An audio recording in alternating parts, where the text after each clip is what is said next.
بەناوی خوای بەخشندە و میهرەبان سڵاو و ڕەحمەتی خوای گەورەتان لەبێ خۆشەویستان. خۆشحاڵین لە بەرنامەی لە پایتەختەوە لەگەڵتانی. لە هەموو سەردەمێکدا گەنجان داینەمۆی داهێنان و شۆڕشەکانن. ئەگەر هاتوو گەنجان لە وڵاتێکدا چالاک بوون و بەشداری کایی سیاسی و دامەزراوی بەڕێوەبردنیان پێکرا، ئەوە ئەم وڵاتە نمونەی پێشکەوتن دەبێت. لە هەموو جیهان وێناکە بەم شێوەیە. بەڵام لە هەرێمی کوردستان، لە هەرێمێک کە زۆر تێبینی لەسەر بەدامەزراوی کردی دەستگاکانی حکوومەتی هەرێمی کوردستانە، بە هەمان شێوە تێبینی هەیە لە ڕۆڵ و کاریگەری گەنجان لە نێو دامەزراوەکانی حکوومەت و لە کایی سیاسیدا. بەردەوام دەبینین گەنجان لەسەر شەقامەکانن بۆ داواکردنی مافەکانیان. داواکردنی مافانێک لە کەسانێک کە ئێستا لە حکومڕانین خۆشیان پێگەنجە. بۆچی کەسانێک لە حکومڕانی هەرێمی کوردستان گەنجن بەڵام داواکاری گەنجان جێبەجێ ناکرێت. ساڵانە لە هەرێمی کوردستان لە زانکۆ و پەیمانگاکاندا کۆمەڵەیەکی زۆر لە گەنجان دەردەچن، بەڵام دواتر ئاراستەیان دەکرێت بەوەی کە ئەگەر لە پسپۆری خۆشیان نەبێ با لە مەتعەمێک لە چێشخانەیەک کار بکەن و خەڵک هێفیتەری کردووە بۆیە گەیشتوتەوە ئاستا. ئێمە لە بەرنامەی ئەمڕۆدا باس لە ڕۆڵی گەنجان لە کایی سیاسی و دامەزراوی لە نێو حکوومەتی هەرێمی کوردستان دەکەین. بە خێراتن لە میوانەکان دەکەم. زۆر بەڕێز مامۆستا ئەیوب عەبدوڵای قەسری ئەندامی پەرلەمان، زۆر بەڕێز کەمال ئەسکەندەر ڕۆژنامەنووس. مامۆستا ئەیوب بەخێر بێی. دەمەوێت پرسیاری ئەوە بکەم لە هەرێمی کوردستان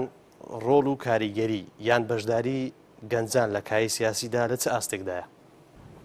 بنای خوا گەورە میهرەبان، سەرەتا زۆر سپاس مامۆستا محەممەد بۆ جەنابەت و بۆ ستافەکەی بەڕێستان، هیوام سەرکەوتنتان ئینشاءڵڵا. لە ڕاستیدا سەرەتا گرنگە بزانین کە گەنج چێەوە بەچێ دەوترێت گەنج بەپێی ئەو پێناسە و تعریفەیە کە بۆ گەنج هەیە. پێمانەڵێ گەنج بریتە لە تۆپەڵێک لە وزە، هەر کاتێک بەڕووی هەر کارێکدا بوویەوە ئەوە بێگومان ئەو کارە بەرەو پێشچوونێکی زیاتر بەخۆوە دەبینی لەوەی کە توێژێکی تر ئەنجامی بدات. بەنسبەت پرسیارەکەی بەڕێزیشتان لە ڕاستیدا بەداخەوە ئەگەر مقارنە بکەین لە نێوان سنووری هەرێمی کوردستان و لە دەرەوەی هەرێمیش، دەبینین کە لە وڵاتانی دەرەوە ئێستا نمونەیەکی زۆری گەنجانمان هەیە لە پلە باڵاکانن و لە هەمان کاتدا تەنانەت سەرکردەی وڵاتەکانیشن. نمونەی وەکو سەرۆکی فەڕەنسا، نمونەی وەکو سەرۆکی کەنەدا، نمونەیەکی زۆر جوان تەقدیمەکان. بۆیە دەبینین بەڕاستی واش دەرکەوتووە گەنجان داینەمۆی پێشکەوتنی هەموو وڵاتێکن. هەر کاتێک ئەم وڵاتە گەنجەکانی ڕوە پەروەردە بن و لەمان کاتدا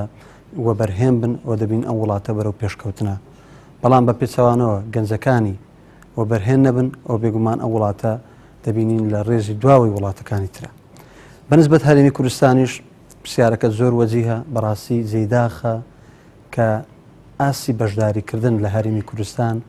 بەنسبەت گەنجانی ئێمە لە کایی سیاسیدا زۆر بەلاوازی دەبیندرێ. بۆچی؟ تەمان ئەمە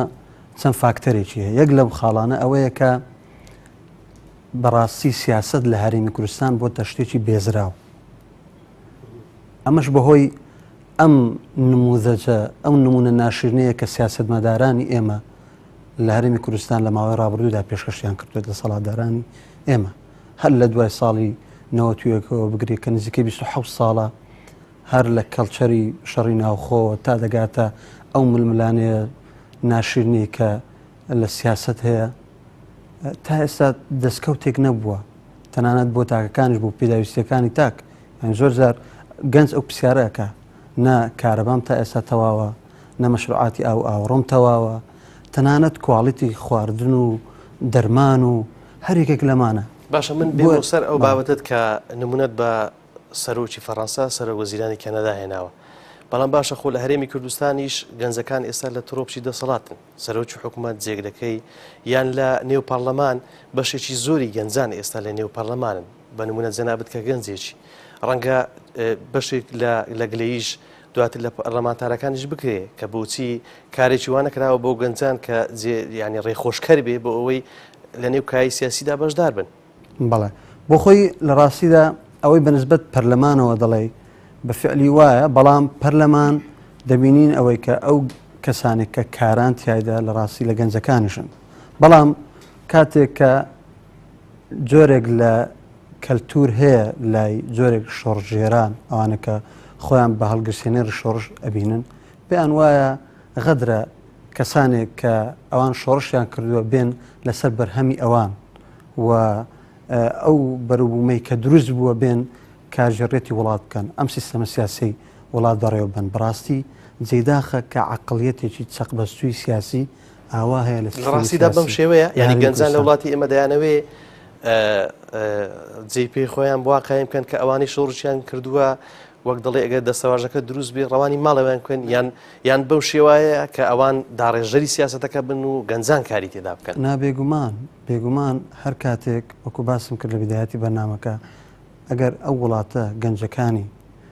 بە فعلی لە کایەکانی دەسەڵاتە بەشدار بن و ڕێیان پێ بدرێ پراکتیزەی ئەوە بکەن کە تێدا پەروەردە بوون بێگومان ئەو وڵاتە کرانەوەیەکی زۆر بەخۆوێ دەبینە خۆنمونەوان زۆرە لە وڵاتانی دەرەوە بەس مقارنەتەن بە وڵاتی خۆمان ئەم ڕێخۆشکردنە نەبووە بۆ گەنجان شتێکی تریش کە زۆر فاکتەرە بۆ ئەوی کە گەنجانی ئێمە لە کایە سیاسی وەک پێویستش خۆیان لێ نەدەن ئەوەی کە ڕێیان بۆ خۆش ناکرێ ئەسڵان ڕێگریان لێ دەکرێت وەکو باسم کردیانی تەنانەت لە حیزبەکانیش وایە ئەگەر کەسێک تەنانەت دکتۆراشی هەبێ گەنجێک لەسەروی خۆیەوە بەرپرسەکەی حەز ناکە ئەو کەسە ئەو گەنجە بێتە پێشەوە باش لەبەرەوەی پێ وایە جێی پێ ئەو پێی لەق دەبێت حاڵەتێکی تریش هەیە ئەویش کە مەشغوڵکردنی گەنجانی ئێمە بە قەیرانەکانەوە باشە دواتر باز دەکەین کە ئەوە بابەتێکی گرنگە کاکەما دووبارە بەخێر بێت ئەو دۆخی کە ئێستا لە هەرێمی کوردستان هەیە کە بێگومان گەنجان گلەی زۆریان لەسەرە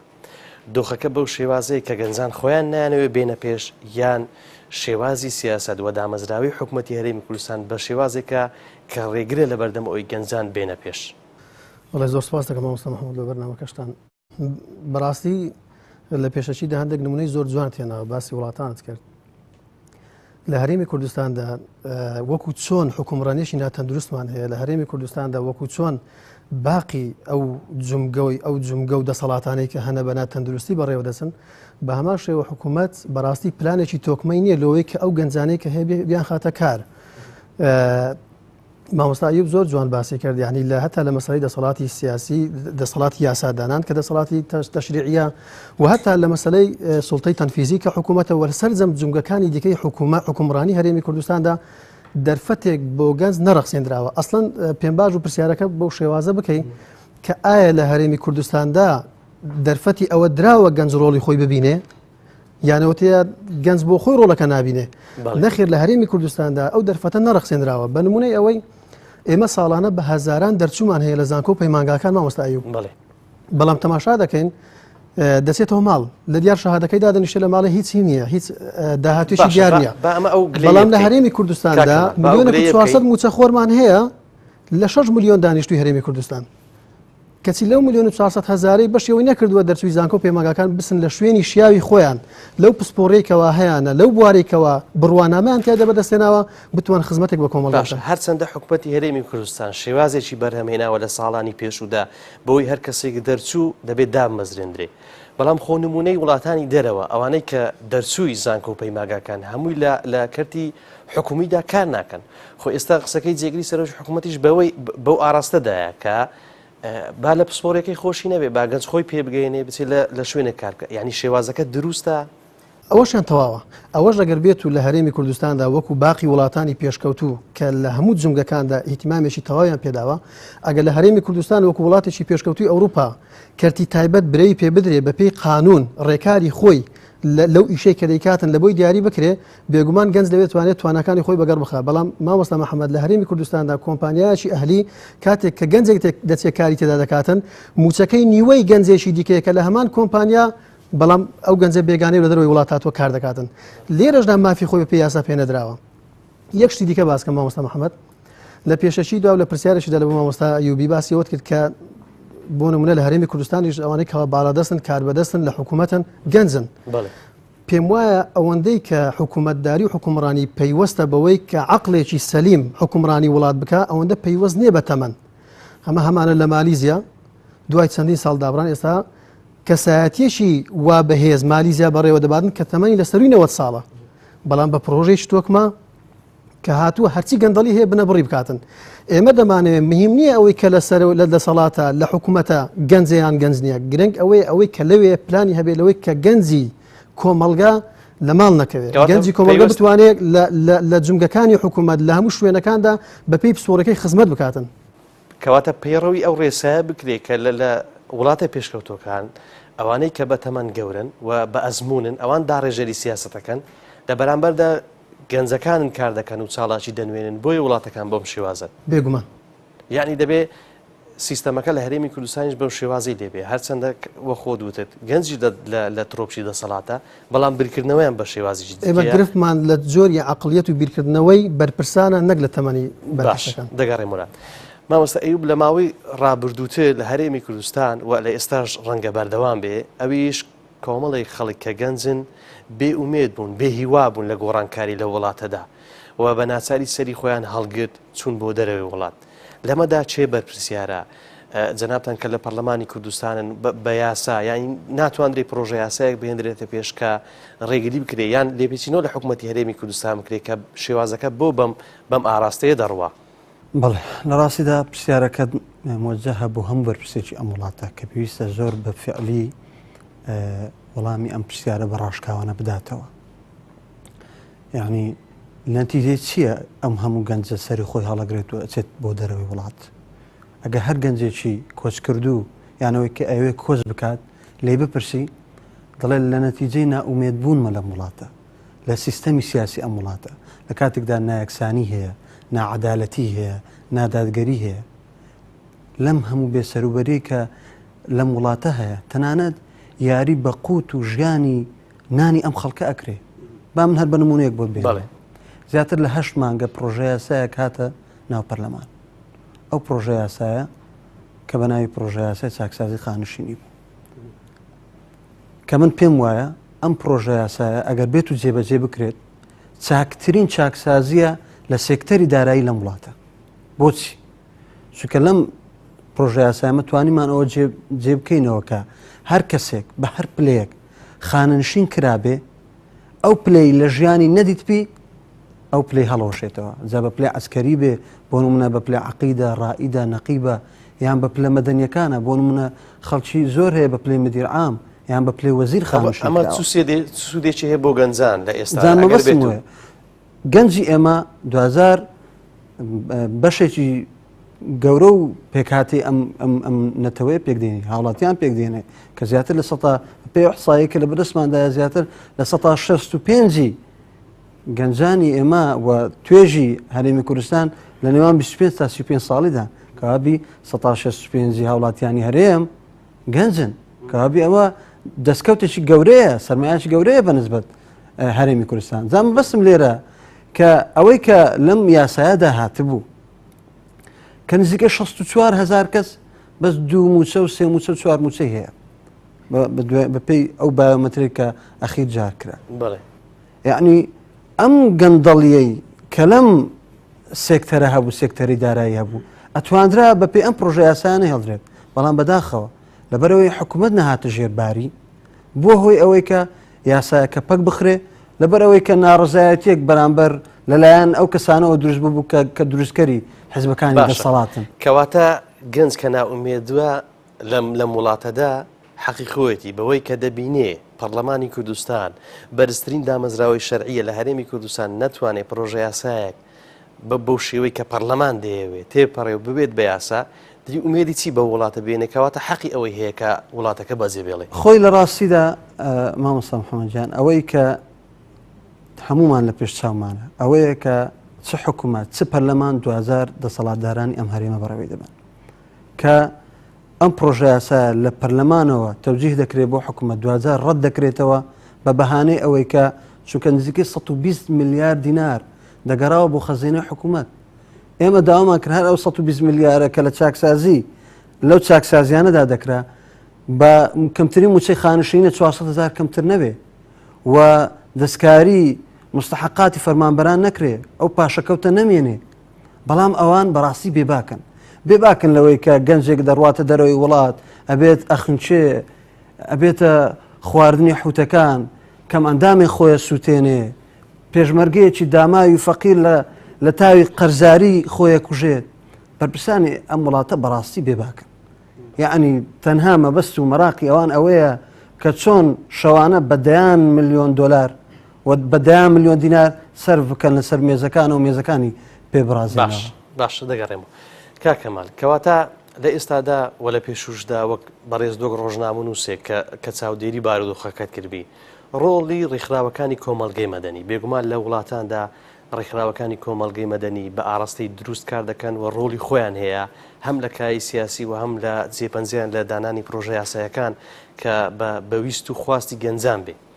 لێرەدا وێناکە چۆن دەبینێ لە هەرێمی کوردستان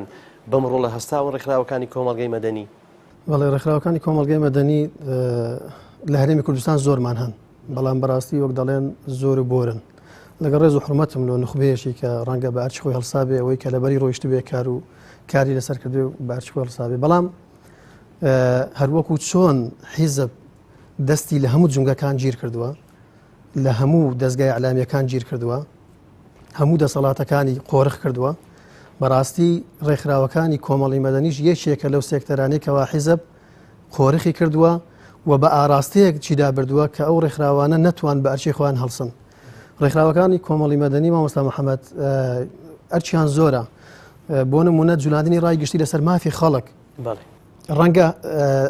ئەگەر ئاسایی بێ بڵێم هاوشێوەی داواکاری گشتی هەروەکو چۆن داواکاری گشتی زۆر کەیس هەیە لە محکەمەکان خەڵک ناچێت سکاڵە لەسەر کە بەڵام ئەو لەبەرەوەی پەیوەندی بە هەموو خەڵکەوە هەیە دەیجوولێنێ. ڕێکخراوی کۆمەڵی مەدەنی لەسەر شەقام دەبێ لەو ئەرکەدا بێ. زۆر لایەن هەیە، زۆر سێکتەر هەیە، خەڵکی ڕەنگە هەستی پێنەکە کەم و کوڕی بێ بۆ کۆمەلگا، بەڵام ڕێکخراوەکانی کۆمەڵی مەدەنی دەبێ بێن کاری لەسەر بکەن، ڕای گشتی لەسەر دروست بکەن، دەبێ بنە پردی پەیوەندی نێوان خەڵک و دەسەڵات. بەڵام ڕێکخراوێکی کۆمەڵی مەدەنی چۆن دەتوانێت بە ئەرچی خوارسێ لە کاتێکدا حیزبێک لە پشتیتی سەرچاوەی مرۆییەکەی لەلایەن دەسەڵاتەوەیە، چۆن دەتوانێت ڕێکخراوە دەسەڵاتە بگرێ لە کاتێکدا بۆ خۆی ناتوانێت خۆی بژێنێ. ئەسڵەن ڕێکخراوی کۆمەڵی مەدەنی لە هەرێمی کوردستانداش بە گشتی نێڵێم چونکە هەمانە باش، بەڵام بە زۆرینەی بەڕاستی بۆتە بۆ هۆکارێک بۆ ناشرینکردنی ئەرچی ڕێکخراوەکانی کۆمەڵی مەدەنی. ئەو وای کردووە کە متمانەی خەڵکیش بە ڕێکخراوەکانی کۆمەڵی مەدەنی لە ئاستێکدا نەبێ کە چاوەڕیشتیان لێ بکەن. تەماشا دەکەی ئەوەندەی لە بەهەدەردانی سامانی گشتی ئەوەندەی کە لەو پارەی بۆیان سەرف دەکرێت لە پرۆژەکان، ئەوەندەی قسە لەسەر ئەو بابەتە دەکرێت کە گەندەڵی تێدا دەکرێت، ئەوەندە قسە لەسەر نەتیجە و ئەنجامی ئیشەکان ناکرێت. تێبینیکەش لەسەر گەنجان بە هەمان شێوە هەیە بەوەی کە بۆ نمونە زۆرینەی ئەوانەی کە ڕێکخراوەکانی کۆمەڵگەی مەدەنی بەڕێوە دەبن هەر گەنجان خۆیانن. جایەکێک لە گرفتەکانەوەیە گەنجش کەوتەتە ژێر کاریگەری ئەحزابی سیاسی. خۆ کارکردن لە حیزبی سیاسی تاوان نییە، شتێکی زۆر ئاساییە، لە هەموو وڵاتان هەیە. کامە وڵاتی زۆر پێشکەوتووە لە ڕووی کارکردن لە سیاستدا گەنجتەیدا هەرچی تەمەنەتیدا هەیە زۆرش ئاساییە بە پێی یاسا ڕێکخراوە. بەڵام گرفتەکە ئەوەیە سیاست و حیزب واد لێ بکاتن ئاراستەی ئیشێکی باش پێت بگۆڕێ بۆ ئاراستەیەکی دیکە، یان نەتوانی ببیە فاکتەرێکی باش لە پرۆژەیەک لە کارێکدا بۆ کۆمەلگا بەهۆی ئەوەی کەوا ئینتیمایەکی سیاسی هەیە بۆ حیزب. گەنجەکانی بەسەر ئەو سێکتەر و ئەو حیزبانەدا دابەژن بەداخەوە. باشە لە ئێستادەکە لە هەرێمی کوردستان قەیران هەیە، بۆ نمونە هەموو کات کە سەرۆکی حکوومەت یان ئەوانی کە بەرپرسن لەم هەرێمە باز لەوە دەکەن کە قەیران هەیە بۆیەوە بۆ نمونە بەوە دێنەوە کە لە پێشووتدا بە نمونەی دامەزراندنی ئەوانەی کە دەرچووی پەیمانگاکان هەبووە، یان نمونە بەوە دێنەوە کە کەسێک لە دەرەوەی وڵات دێ بەو ڕێژەیە پارێک کە کار دەکا گەنجێکی ناوخۆی هەرێمی کوردستان بەو ڕێژەیە ڕازی نییە کە کاری تێدا بکە، ینی لەسەر ئەوە چ دەڵێ؟ مامۆستا محەممەد قەیران لە هەموو شوێنێک واریدە هەبێ لە هەر وڵاتێکی پێشکەوت و هەر چەند ساڵێک بەر لە ئێستاکە ئەمریکا یەکێک لە وڵاتانە بوو کەوا ئیفلاسی دارایی هەبوو، بەڵام قەیران دەبێت کاتی بێ، دەبێت ماوەیەکی دیاریکراوی هەبێ. ناکرێت قەیران لە هەرێمێکی 4 پارێزگایی 6 ساڵ و 7 ساڵ بەردەوام بێ. ئەدی ئەو دەسەڵاتە چ دەکا؟ ئەدی ئەو هەموو وەزارەتەی بۆ چییە؟ ئەدی پلانی بۆ چییە؟ دەبێ بیر لەوە بکاتەوە کە دوای فترەیەشی دیکە ئەو قەیرانە چارەسەر بکە. گرفتی ئێمە ئەوەیە دەسەڵات لە بڕی ئەوەی لە چاکسازیەکان بگەڕێ، لە بڕی ئەوەی پلاندا بنێ بۆی لەو قەیرانە سەختانە ڕزگاری بێ، وعد بە وعد دەسپێرێ، بەڵێن بە بەڵێن دەسپێرێ لە دەستگا ڕاگەاندەکان. ئەسڵەن ئەوەشی کردوتە گرفت و قەیران کە متمانەی خەڵک بە دەسەڵات نەماوە. هەموو ڕۆژێ لە سایت و لە کەناڵە ڕاگەاندەکان دەنووسرێتن بەسەردێر لێرە بەدواوە حکوومەت 30 ڕۆژ جارێک موچەی خۆی بە تەواوی دەدا. حکوومەتیش ئێستا دەزانێت خەڵک متمانەی نەماوە لێ هەفتەی جارێک ئەو هەواڵە نوێ دەکاتەوە. دەبێ شتێک پلانێکی هەبێ کە خەڵک متمانەی لەسەر هەڵبچنێتن، دەبێ حکوومەت بەرنامەیەکی هەبێ لە ساڵی 2014 ئێمە تووشی قەیران بووینە ئاساییە خەڵکی سەبری لەگەڵ دەڕواتن بەڵام دەبێ بۆی دیاری بکە تا چەند بەردەوام دەبێ. باش مامۆستا ئەیوب کەواتە لە بارودۆخێکی وادا گەنج دەبێت چی بکە چۆن ڕووە وەرچەرخان ئاراستەکە بگۆڕێ بەوەی گۆڕانکاری ڕیشەیی بکە یان لە ئەساسدا توانای گۆڕانکاری هەر نەماوە گۆڕانکاری لە چیدا بکات؟ بەڵێ مامۆستا محەممەد من پێم خۆشە ئیزافەیە بکەم لەسەر ئەوەی کە مامۆستا کەمال باسی کرد. قسەکانی زۆر جوابن بەڕاستی ینی خۆ ئەگەر قەیرانەکە بۆ هەموو لایەک وەکو یەک بێت بەڕاستی هاوڵاتیانی هەرێمیش ئەمەیان پێ قبوڵە. من بەپێی ئەو ئامارانی کە لە بەردەستن حکوومەت خۆی ڕاگەیەنێت. بەڵێ 4 سەرچاوی داهاتی زۆر سەرەکیمان هەیە کە مانگانە دێنە بەردەستی وەزارەتی دارایی 620 میلیارد دینار داهاتی نەوتە 370 میلیارد داهاتە کە لە جنوبەوە دێت بۆ هەرێم حکوومەتی عێراقی بۆمان ڕەوانەکە 25 میلیارد دینار ئەمریکا کەمە توان بڵین سەرچاوی سێمە 25 میلیارد دینار ئەمریکا هەمومان جێدەداتە 12 لیوای وەزارەتی پێشمەرگە. باش نزیکەی 200 میلیارد دینار داهاتی ناوخۆی هەن لە خاڵە گومرگەکان و سنوورانەی کە هەیە لە ناوخۆی باز و دەرامەت و هەموو ئەوانە کە کۆی دەکاتە نزیکەی تریلیۆنێک و 200 میلیارد دینار. ئەمە لە کاتێکە کۆی موچەی فەرمانبەران بێ پاشەکەوت لەسەر زاری خۆیان دەڵێن تەنها 750 میلیارد دیناری دەوێت واتە 400 میلیارد دینار هەردەمێنێتەوە کە تۆ تریلیۆنێک و 200 میلیاردتە بێ تەنها 750 میلیارد بۆ فەرمانبەران بێ پاشەکەوت کاکە تۆ 400 میلیارد دینار بۆ دەمێنێتەوە بۆ بودجێ تەشغیلی ئەی بۆ بێ پاشەکەوت موچە نادێ فەرمانبەران. با من پرسیارێک لە شێوازی حکوومەت بکەم کە زۆر زار پەرلەمانتاران ئەو لێکدانانە و ئەو کۆکردنەوە و کەمکردنە دەکەن بەڵام حکوومەت باز لەوە دەکات کە پەرلەمانتاران ینی ئەگەر دەسەواژەکە دروستە لە نێو کەوانێک لێی نازانن بەوەی کە حکوومەت بەڕێوەبردننی وڵاتێک بەم شێوازەیە کە ئەوان لێی دەزانن ئەو وتانە کە بەردەوام ئێوەرە دووبارەی دەکەینەوە بێئومێدکردنی گەنج و بێئومێدکردنی ئەو میلەتە نییە ینی شێوازەکە بە شێوازێکە ینی شێوازە دروستەکە چۆنەکە خەڵک بیزانێ. مامۆستا محەممەدیان لە ڕاستیدا ئەمەمانەوە نیە بێئومێدکردنێ ئەمە ئەرچی سەرشانی ئێمە وەکو پەرلەمانتارێکە ئەدای بکەین. باشە دێم بە دواداچوونەکەم ئەوەی کە من دەڵێم لەسەر زاری حکوومەت خۆیەتی حکوومەت لە ئەلان باسیەکە ئەمن تەنانەت تێبینیم لەسەر ئەوەش هەیە کە داهاتی نەوت مانگانە تەنها 620 میلیارد دینار بێ کاکە زۆر لەوە زیاترە خۆگەر بەهانەی ئەو کاتیان وەکو دەڵێ زەناوی مامۆستا باسی کرد بەهانەیەکیان هەبوو چەند ساڵێک لەمەوبەر لە بەرەوەی داعش لێمانەوە نزیک بوو و مەترسیمان هەبوو قەیرانمان هەبوو ئەو کاتە بە فعلی حەق خۆیەتی ئەو کاتە موچەر بەو شێوە نەدرابە و نرخینەوت ئەو کاتە نزم بوو نزیکەی 30 و 40 دلار و بەڵام ئێستا کاکە لە 70 تا 80 و بەرەسەرەوەشە کە نرخی هەر بەرمیلێک نەوت بۆیە نرخەکان وازەحن بۆیە تەنانەت بە پێی دوایین بڕیارەکانی چاکسازی عەبادی دەڵێ هەر شەریکاتێکی بیانی کە لە ناوەی عێراقە مولزەمە لەمە دووە 150 فەرمانبەرەکانی و کرێکارەکانی دەبێ مواطنی عێراقی بێت تۆ بڵێ ئێمە لە هەرێمی کوردستانە کۆمپانیا بیانیمان نەبێ ڕەنگە لێرە پێچەوانەکەی هەبێ مەرجەکە تۆ بڵێ ئێمە شەریکاتی ئەهلیمان نەبێ پێگومان هەمان باشە بەس بۆ عەبادی و عەقڵیەتی پێ ئەشکێت بەڵام بۆ بەرپرسانی ئێمە تەنها بیر لە خۆیان و خزم و کەسوکار و دادەسەی خۆیان دەکەنەوە تەنانەت وەکو بەڕێزیان فەرمووی تەخەڕوجەکە کەسەکە بەڕاستی دڵی پێخۆش نییە بۆی کە تەخەڕوجەکە بۆچی ماڵوتی کە ڕەنگە ئەو ڕێژەی کە عەبادی دایناوە لێرە لە هەرێمی کوردستان پێچەوانە بێ بۆی کارمەندی بیانی دەبێت زۆر زیاتر بێ بەڵام با من هەمان قسەی حکوومەت بکەم بەوەی کە کارمەندی خۆماڵی ئەوەی کە کووردە بەو ڕێژەیە ڕازی نییە کە دەدرێتە کارمەندێکی بیانی ینی دروستە شێوازەکە بۆ کەسێک لێرە لەم وڵاتەکە وڵاتی خۆیەتی بە بە وڵاتی خۆی دەزانێت بەڵام لێرەکە کۆز دەکات دەچێتە دەرەوەی وڵات بە ڕێژێکی کەمتریش لە پارەڕازیەوە کاری جددیتریش و چاڵاکانتریش کار دەکات لە دەرەوەی وڵات ینی بۆ وای لێ هاتووە خۆی مامۆستا بەڕێز وەکو بدایەتی بەرنامە ئاماژەم پێکرد لە مەوزوعەکە نائومێدبوونی گەنجانی ئێمەیە لەم وڵاتە ینی ئاسۆیەک نییە کاتێک کە لە زەمانێکی کورتا قەیرانێک دروستە بێت ساڵێک دوو گەنجی ئێمە تەحمولەکە بەڵام کە تۆ دەبینی زیاتر لە 4 ساڵە هەر دەڵێ قەیرانم هەیە ئێستا خەڵک گەنج ئەمەی پێناچێتە عەقڵەوە کە ئەوە باوەڕ بکە لەلایەن بەرپرسەکانی ئێمەوە کە بە فعلی قەیرانێکی لە ئێستادا و بەڕاستیش قەیرانەکە دروستکراوە ئەگەرنا ئەوەی کە هەیە و لە بەردەستدایە بەپێی ئەو ئامارەیە وەکو باسم کرد هەر خۆیان دەڵێن بۆچی پاشەکەوتەکە هەڵناگری بەڵام بەڕاستی ئەوان مەبەستیان نییە ئەو گۆڕانکاریە باشە کاکەمال کەواتە بارودۆخەکە بەم شێوازە بێ ئێستا کە گەنجێک ڕۆ و بەرنمەکە دانیشتووە یعنی زیاتر بێئومێد نابێت کە لە وڵاتێکدا توانای گۆڕانکاری نەماوە یاخود نەخێر بە پێچەوانەوە دەتوانرێت گۆڕانکاری بکرێ و ینی دەکرێت پش و درێژتر بین و کاری زیدیتر لەسەر گەنجانە بەهۆی چاڵاکانەتر کار بکەن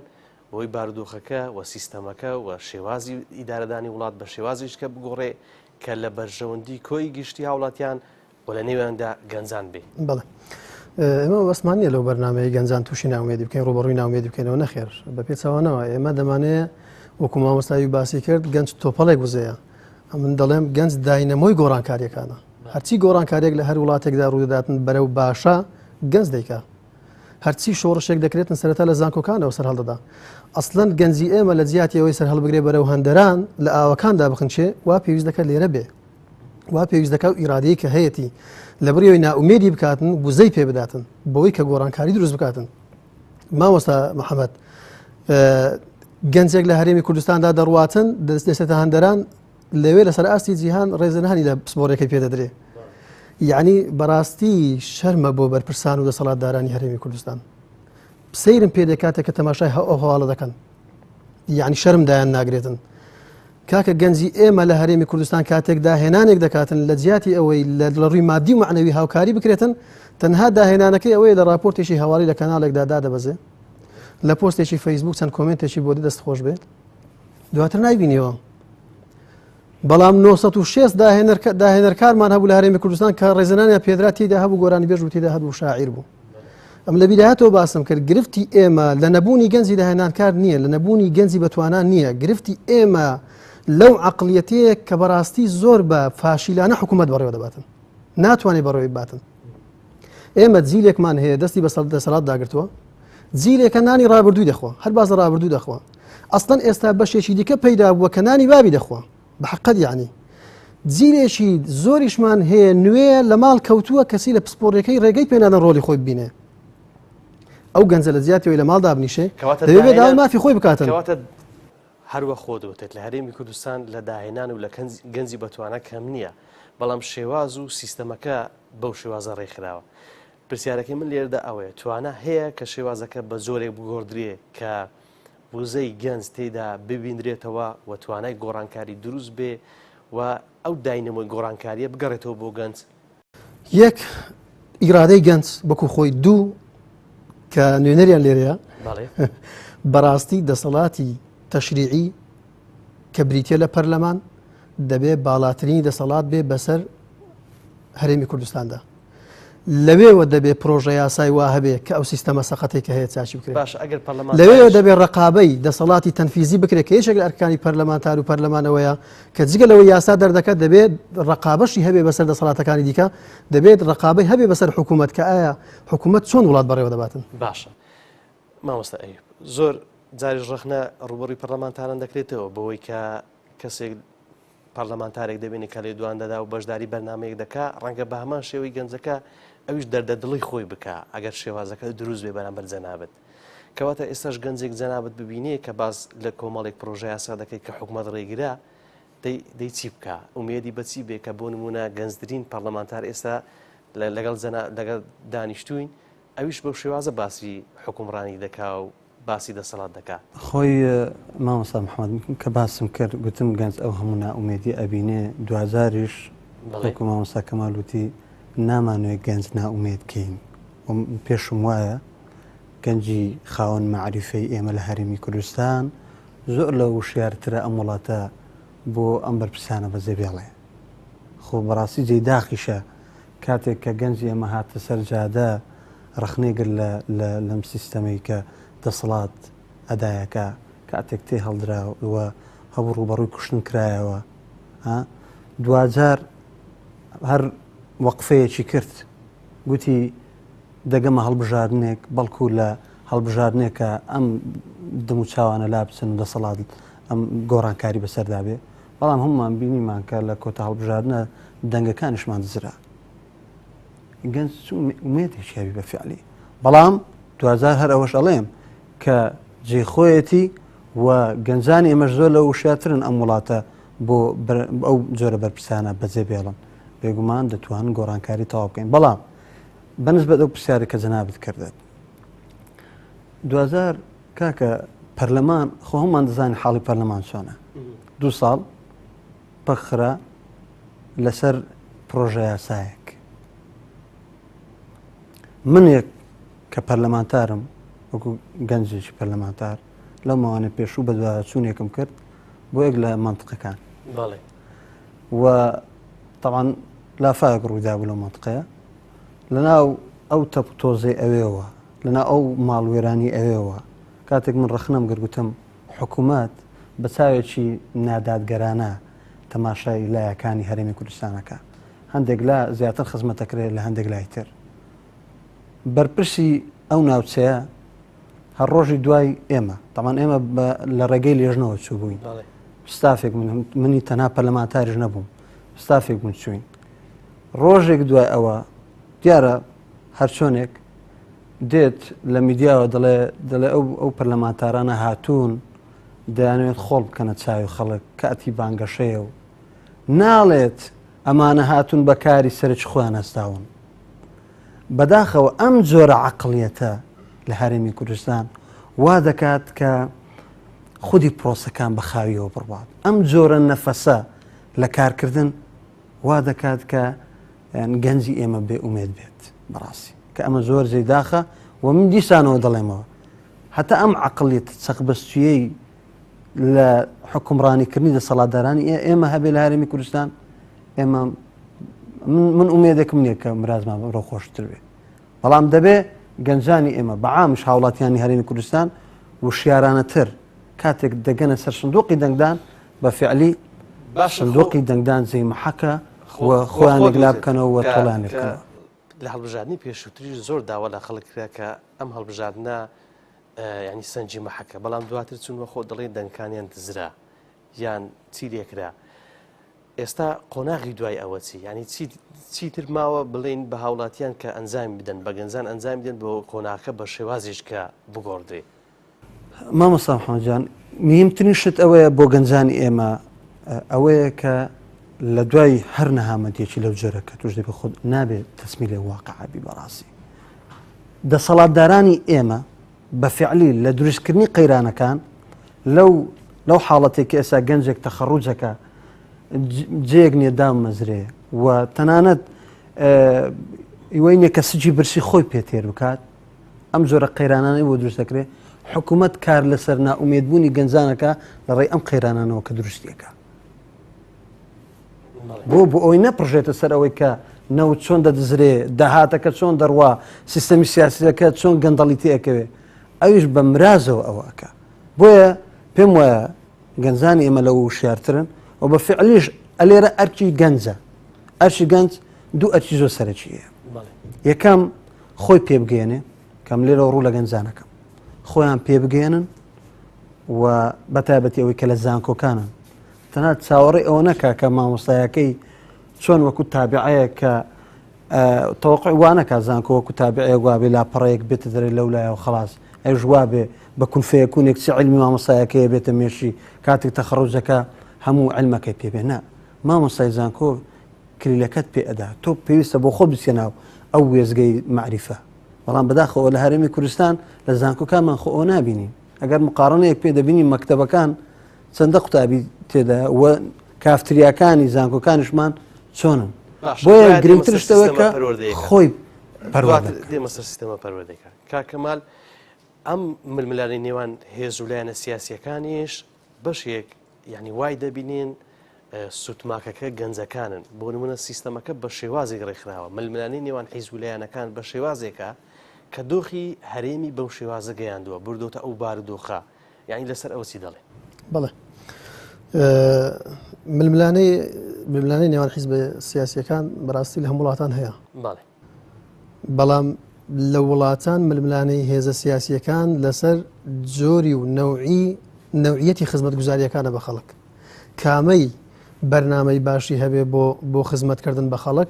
ئەوەیان دەنگ زۆر دێنێ لە هەرێمی کوردستان ئەوەشمان ناتەندروستە هەروەکو چۆن سیاسیەکان بە شێوازەشی ناتەندروست ململانەی سیاسی دەکەن گەنجیش کە بەشێکە لە حزابی سیاسی بەڕاستی لە بیئەیەکی ناتەندروست پەروەردە بووە لە ڕووی سیاسی لە هەرێمێکدا پەروەردە بووە کە سیاست بە سیاست دەکرێت بەڕاستی وای کردووە کە ئەو گەنجەوەکو خۆ بێتە سوتماک بەڵام ئەمن یەک قسە لەسەر پرسیارەکەی دیکەت بکەم مەسەلەی باسی پرۆسی هەڵبژاردنەوە بابەتە تا ئێستاکەش کورتترین ڕێگای گۆڕانکاری لە هەرێمی کوردستان بریتە لە پرۆسی هەڵبژاردن ئەگەرچی پرۆسی هەڵبژاردن چاوی زۆری لەسرە ئەگەرچی پرۆسی هەڵبژاردن قسەی زۆری لەسرە ئەگەرچی پرۆسی هەڵبژاردن زۆر ناشرین دەکرێت لایەن دەسەڵات بۆ ئەوەی کە خەڵک نائومێد بێت لە ماڵ دابنیشێ بەڵام دیسانەوە دەیڵێم ئێستا زۆربەی پێکاتی ئێمە گەنجە لە هەرێمی کوردستان ئەگەر گەنج سەرڕاستانە بچێ و بوێرانە بچێ دەنجی خۆی بداتن بە هەر لایەنێک کە پێی باشە بە هەر پرۆژەیەک کە پێی باشە ڕێژەی تەزویر کەم دەکاتەوە ئەو تەزویرە گەورەی لە ڕابردوو کرا لە هەڵبژاردننی 12 ئایر بەڕاستی یەکێک لە هۆکارەکانی ئەوە بوو کە نسبەی مشارەکین لە دەنگدەران زۆر کەم بوو کەواتە دەتەوێت بڵێ بەو شێوازە نیە کە زۆر زەحمەت بێ یان شێوازێک بێ کە وەک بڵێ کۆنکریت بێ کە گۆڕانکاری تێدا ناکرێت وە خۆت وتت کە کورتترین ماوەی گۆڕانکاری لەوەیە کە بەشداری پرۆسی هەڵبژاردنەکان بکرێ و دەنگ بەو پرۆژەی ئەو حیزبانە بدرێ کە لە بەرژەوندی هاوڵاتیان بەگشتی و بەشێکی لە بەرژەوندی بەڵێ ئەگەر ڕێژەی بەشداربووان و دەنگدەران لە هەرێمی کوردستان لەوە پرۆسی هەڵبژاردننی پەرلەمانی کوردستان لە داهاتوودا 180 بێ دەسەڵات 100 چەندی تەزویری پێ دەکرێت بەڵام کاتێک 145 دەچێتە دەنگدان بۆی دەستی واڵایە کە بە هەر جۆرێک تەزویر بکاتن باش باسمان لە پرۆسەی پەروەردەیەکە کرد کە لە هەرێمی کوردستان هەیە چەندە ئەم پرۆسەیە لە خزمەتی پێگەیاندنی گەنجاندا لە هەرێمی کوردستان و بە نمونەی ئەوەی کە ساڵانە ڕێژەی ئاستی زانکۆکان لە جیهان بڵاو دەکرێتەوە بەڵام دەبینین لە عێراق لە هەرێمی کوردستان لە ژمارەیەکی زۆر دوای دواوەیە کە بەوەی بە هەمان شێوە گەنجان لەوەش ناومێدن کە بتوانن پرۆسەی پەروەردەیەکە بە شێوازی بێ کە خۆیان پێ بگەێنە بەڵێ ڕاستیدا سیستەمی پەروەردەیی لە هەموو وڵاتێکە زۆر بەڕاستی لە وڵاتانی دەرەوە زۆر احتیمامی پێ ئەدرێ مقارنەتەن بە وڵاتی خۆمان ئێستا نمونەیەک وەکوی یابان تەماشا دەکەی یعنی داهاتێکی زۆر تایبەتی بۆ دیاری کردووە نمونەیەکی وەکو سوید ئەنی من لێرەوە دەمەوێت ئەوەش باس بکەم دوو توێژ هەنە باشترین داهاتیان هەیە لە وڵاتێکی وەکو یابان زۆرترین داهات سەرۆک وەزیرانەکەی نییە وەزیرەکانی نین دوونە مامۆستا و کارگوزارەکانی مامۆستا لە بەرەوەی قوتابیت بۆ پەروەردەکە جیلێکت بۆ بەرهەم دەێنێت کارگوزارەکەش لە بەرەوەی وڵاتەکەت بۆ پاک و خایەن ڕاگرێت بزانە ئەو خوێندنەوەیە بۆ سلکی پەروەردە کە لە وڵاتان ناکرێت ئێمە نظامەکەمان ڕاستە نظامێکی سویدیە بەڵام پێما بێ خۆت مامۆستای وەکو دەبینی کە لە قوتابخانەکانە کە لە هەزار قوتابخانەی وایە سێ دەوامی تێاکرێت لە فەرەحلەیەک سێ قوتابی دائەنیشێ لە پۆلێکە 60 تەڵەبەی زیاتر تایە سیستەمەکە سیستەمی سویدی بە فعلی جێبەجێ کرێ بێگومان نەخێر کەوابی ڕاستە تۆ ناوێکی گەورت لێ ناو هێناوەتە ناو هەرێمە بەڵام نەتوانیوە وەسائلەکانی وەک پێویست بۆ دابین بکەیت وە گەورەترین ناومێدبوونی قوتابیانیش ئەو کاتە دەست پێ ئەکا لەم هەرێمە بەڕاستی کە ئێستا کاتێتی وەکو جەناب بیدایەتی باس کرد ئەو کاتێک کە ناوی لە زانکۆ و پەیمانگەکان ئەگەڕێتەوە بەڵام بەپێی ڕەغبەت و دیزایر خۆی نییە بە ئینگلیزی پێوتێت دیزایر هەتا ڕەغەبات کەوان زۆر ئیهتیمامی پێ ئەدەن لە وڵاتانی دەرەوە هەر لە ئامادەیەوە لەسەر ئەم ڕەغبەتە گەنج پێ ئەگەینێت تا ئەگاتە ئەوەی لە زانکۆ تەخەڕوزەکە بۆی کەسێکی وەبەرهێن بێ وەکو بدایەتی باسم کرد دوای ئەوەی کە داخیلش ئەبێ بە زانکۆ 4 ساڵش بە مەینەتی تەواوەکە بەڵام کە تەخەڕوزەکە هەر لە ئاهەنگەکەی لە قوتابیەکە بپرسی ئاهەنگی حەفرەی تەخەڕوزەکەی ئەڵێ وەڵاهی ئێمە زۆر بەختەوەر نین و لەمە دەوا دەبینین کە حکوومەت کارمان پێناسپێرێەوە دەکەوینە ماڵەوە و دەی بە دیار شەهادەکانمانەوە دانیشین بۆ دەبێت بەم شێوەیە بیر بکاتەوە لەبەر ئەوەی کە بە فعلی دەسەڵاتدارانی ئەم هەرێمە بیریان لەوە نەکردوێتەوە کە کەسێک تەخەڕوزەکە بیهێنە سەریشەکەی دامەزرێن و بدایەت باسم کرد خۆ کاکە ئەگەر سلچی حکوومەتت بەو شێوێ خۆ بەڵام سێکتەری ئەهلیت دەتوانی احتیمامات زیاتر پێ بدەیت خۆ دەتوانی شەریکاتی بیانی دێ وەکۆی کە عبادی ئەی کاتە مەرز بەسەریانەوە کە دەبێت 150 مواطنی عراقی بێ هەم فەرمانبەر بێ لێ هەم کرێکار بێ خۆ دەتوان ئەوان شتێکی وا بکەن بەڵام نا ئەلێرە شەریکاتی ئەهلی هەبێ تاوەکو پشگیریەکت لەو بارەگا حیزبیە دەسەڵاتدارانەوە پێ نەبێ نەسی ئەو شەریکات ئەهلیش قبول ناکەن لەبەرەوەی هەم بەرپرسەکان لێوە بەڕەوە دەبن هەم دار و دەستە و خزم و کەسوکاری خۆی لێ باش دواتر خولێکێکت دەدەمێ بۆ چارەسەر بەڵام بەر لەوە پرسیار لە کاکەما دەکەم وەک دوا پرسیار کەواتە بەگشتی لە کۆی بەرنامەکە چارەسەر چیە لە دۆخێکی وادا و گەنجان دووبارە دەبێت چی بکەن بۆی بتوانن داینەمەی گۆڕانکاری بن جارێشتر چارەسەر ئەوەیە بەرپرسانی هەرێمی کوردستان لە جیاتیەوەی لە وڵاتان شێواز و تەسمیم و دیزایانی بینا و وێلا برندەکانمان بۆ بێنەوە تیجارەتی پێوە بکەن ئەو عقلیەتە بێنەوە کە وەکو مامۆستا باسی کرد لە یابان کە چۆن خزمەتی توێژێک دەکرێت چینێک دەکرێت وەکو مامۆستا ئەگەر لە یابان زۆرترین موچە بۆ مامۆستا بێ لە هەرێمی کوردستان مامۆستامان هەیە لەو بازاڕی هەولێر جلوبەرگ دەفرۆشی لەسەر عارەبانە جێگەی شانازیە بۆ ئەو چکە ماڵ و منداڵی سەربەرزانە بەخێو دەکات بەڵام بۆ حکوومەت شەرمەزاریە دەبێت ئەو عقلیەتە پلان و بەرنامە بێنێ خزمەتی کۆمەڵگەی خۆی پێ بکە لەسەر ئەساسی هاوڵاتی بوون دوور لە هیچ ئینتیمایەکی حیزبی هەر ئەوەش بەمە بەس نییە بۆ نمونە خۆ لە چوونە دەرەوەیان لە سەردانیکردن و پێشکەوتنی وڵاتاندا لە سیستەم یعنی کەم نییە کە دەستنە دەرەوە وڵاتانە دەبینین ینی ئەوەش هەر بەمە بەس نییە کە نایانەوێت سیستەمەکە بە شێوازێک بێ لە ترسی کورسیەکەی خۆیان بۆ ئەوی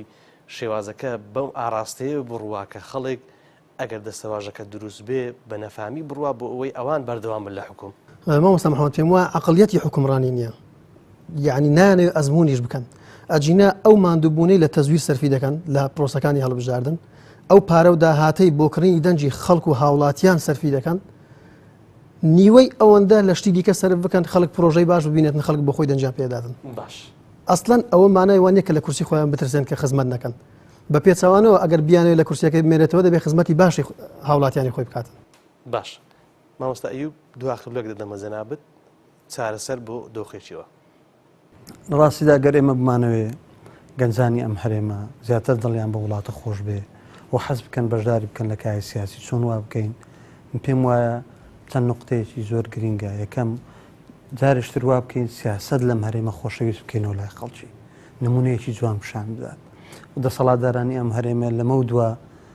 بە خزمەتکردنی ئەم وڵاتە نموذەجێکی زۆر جوان پیشانی هاونیشتمانیان بدەن ئەوە یەک دوو و جارێکی تریش دەرفەت بدرێتەوە بە گەنجان کە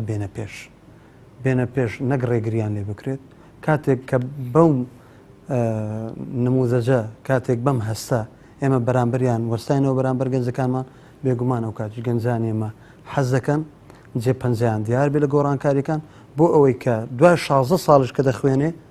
بێت پراکتیزەی بکە ئێمە بەشی گرنگمانەیە وەکو بەشی علوم سیاسی و بەشەکانی تر خۆشەرنی هەر لە ڕێ حیزبی سیاسیەوە بێ با لە ڕێگا ڕێکخراوەکانی کۆمەڵگەی مەدەنیەوە بێ کاکە من باوەزیرێکم هەبێ حیزبی نەبێ با پەرلەمانتارێکم هەبێ حیزبی نەبێ بەڵکو لە ڕێگەی کەفائی خۆیەوە بێ هیوادارم کە ئینشاڵڵا لەمە دووە